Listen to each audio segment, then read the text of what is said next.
आपको एक अपना रियल इंसिडेंट सुनाता हूं। एक बार मेरा एक जानकार है कोई, मतलब थे मेरे जानकार अभी तो उनके साथ संपर्क नहीं है।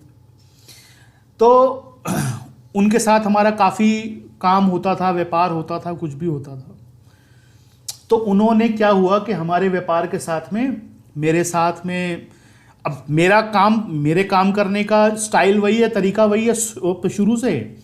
तो मैंने कुछ उनको दिया हुआ था सामान और मुझे उनसे कुछ पैसे लेने थे। तो मैंने उनको, मतलब ये हमारा काम पहले चल रहा था, साल 2 साल से चल रहा था काम, तो ऐसी लंबी चौड़ी दिक्कत नहीं आई कभी भी। थोड़ा बहुत आता था, जाता था, आता था, जाता था, आता था, जाता था। उसके बाद उन्होंने एक दिन मुझे कहा, मतलब जिस दिन उनको ये लग गया कि मुझे इस बंदे के साथ में काम नहीं करना या मुझे इसकी ज़रूरत नहीं है, उस दिन उन्होंने मेरे पैसे देने कर दिए बंद। पैसे नहीं दिए उन्होंने मेरे को। मैंने उनको पूछा कि, और मेरी ज़िंदगी का एक असूल बता दूं आपको, मैं शुरू से लेकर आज तक टिल डेट, जिस दिन से मैंने होश संभाला उस दिन से आज तक ज़िंदगी में एक चीज़ का नियम है मेरा, मैं पैसे के लिए कभी झगड़ा नहीं करता। ये मेरा असूल है, क्योंकि मेरा मानना है पैसा इतनी छोटी चीज़ है, उसके लिए झगड़ा करने की ज़रूरत ही नहीं है। क्योंकि पैसा किसी का हुआ नहीं कभी, उसका भी नहीं होगा एक दिन घूम के आ जाएगा। अगर मेरा है तो मेरे पास आ ही जाएगा। पैसे के लिए मैं कभी झगड़ा नहीं करता किसी के साथ। झगड़ा करने के लिए और बहुत चीज़ें हो सकती है, कभी करना पड़े तो, लेकिन पैसा कोई वजह नहीं है वो झगड़ा करने। जो आदमी आपका पैसा मार गया उससे झगड़ा मत करो कभी भी, मैं बता रहा हूं आपको। याद रखना, जिंदगी में आगे जाके 10 साल बाद, 5 साल बाद मेरी बात याद करोगे, जिसने आपका पैसा मारा होगा वो वही मिलेगा, आप कहीं आगे जा चुके होगे उससे। वो हमारी जो नेचर है ना, उसका सिस्टम है, जिसका है उस तक पहुंच ही जाता है कहीं ना कहीं घूम से। जिसका है ना उस तक पहुंच ही जाता है। इसलिए पैसों के लिए ना कभी झगड़ा मत करो। उस आदमी को मैंने बोला कि भाई वो पैसे आपने देने हैं तो आप मुझे दे दीजिए। उन्होंने कहा ठीक है, दे देंगे, ये दे देंगे, दे देंगे, करते करते लटकाते रहे। और मेरे दिमाग में हमेशा एक पॉइंट ऑफ चेंज होता है कि मैंने क्या करना है। उसके बाद मैंने कोई बात नहीं करी। जैसे मैं बताया, मैं पैसे के लिए कभी झगड़ा करता नहीं और मेरा काम उनके साथ चल रहा था। एक दिन मैंने उनको फ़ोन किया, मैंने उनको बोला कि ये मेरा आखिरी कॉल है आपको। पहली बात तो ये बता दूं फ़ोन करते ही। दूसरी बात ये कि मुझे सिर्फ आपसे एक बात सुननी है कि आपने मुझे पैसे देने हैं या नहीं देने। मतलब हाँ या ना में जवाब दे दो सिर्फ, बाकी मुझे कुछ नहीं सुनना आपसे।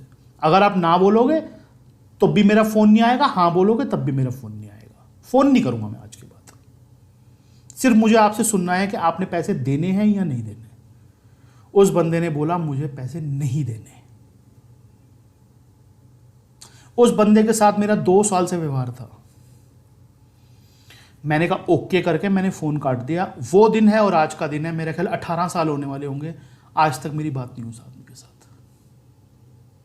आज तक मेरी बात नहीं हुई उस आदमी के साथ। उसके बाद उसने कई बार मुझसे संपर्क करने की कोशिश की किसी थर्ड पर्सन के द्वारा।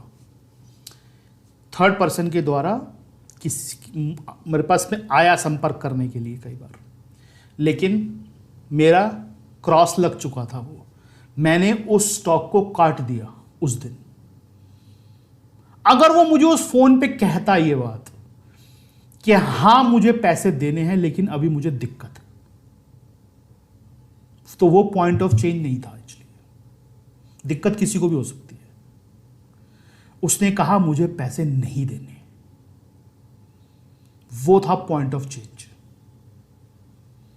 वो था कि अब इस आदमी के साथ सारी जिंदगी कोई काम नहीं होगा, इस आदमी के साथ किसी भी तरह का संबंध नहीं रखा जाएगा, इस आदमी को अपनी जिंदगी में से बाहर निकाल दिया जाएगा, इस आदमी की अपने लिए जो एग्जिस्टेंस है वो खत्म हो गई आज के बाद। उसको कहते हैं पॉइंट ऑफ चेंज। कि आप जब अपने आप को चेंज करो ना, उस जगह पे उतनी ज्यादा हीट लेके चेंज करो कि दोबारा वापसी का कोई रास्ता ना बचे आपके पास। पॉइंट ऑफ चेंज उसको कहते हैं कि आप उस लिमिट तक उस चीज को परख चुके हो, उस लिमिट तक। कई लोग क्या सोचते हैं कि सर हमारे दोस्त यार के साथ में, हमारी वाइफ के साथ में रोज झगड़े होते हैं, ये होता है वो होता है, तो हम सोचते हैं कि हम अपना कोई और इंतजाम कर ले, चले जाएं या कर लें। वो पॉइंट ऑफ चेंज नहीं है। आप उस चीज को उस हद तक टेस्ट कर चुके हो, उस हद तक लेके जा चुके हो कि अब जब आप उस चीज से बाहर निकलो, उस ट्रांजैक्शन में से, तो दोबारा आपका कभी दिल ना करे वापस आने को। उसको कहता हूं मैं पॉइंट ऑफ चेंज। उसको कहता हूं मैं पॉइंट ऑफ चेंज, कि आप उसकी पूरी हीट झेल चुके हो और उसके बाद आपने उसको नमस्ते किया है। अब इस सारी चीजों को ना स्टॉक मार्केट में लगाओ आप।